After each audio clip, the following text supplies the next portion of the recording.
Sky-high cannabis funding.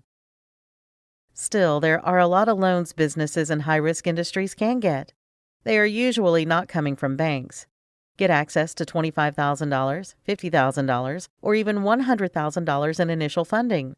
Peer-to-peer lending is a viable option, and so is unsecured business financing.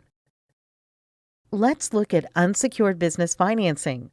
With UBF, you work with a finance source specializing in unsecured credit lines. This is a very rare, very little known about program that few lending sources offer. Get 5 to 8 times your current high limit. Individual approvals run from $2,000 to $50,000. Get 0% financing for 6 to 18 months. These report to the business CRAs. Multiple lines created help you to get limit increases and more trade lines. Get approvals to $150,000.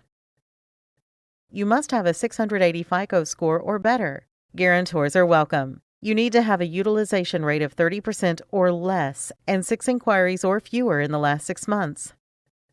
Let's check out Commercial Mortgage Consultants, Inc. They have a high-risk program for medical and recreational marijuana companies. Find them online at commercialmtgbankers.com.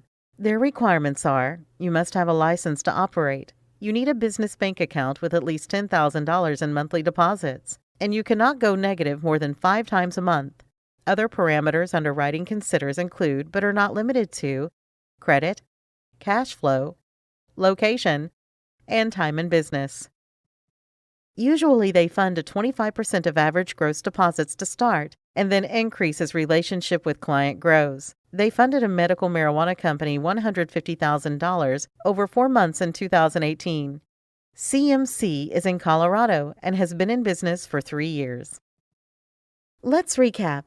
It's not easy to get funding for the high-risk cannabis industry. Traditional bank stores are virtually closed to you. Unsecured business financing can work, and so can peer-to-peer lending. Do some creative searching to find lenders for your business.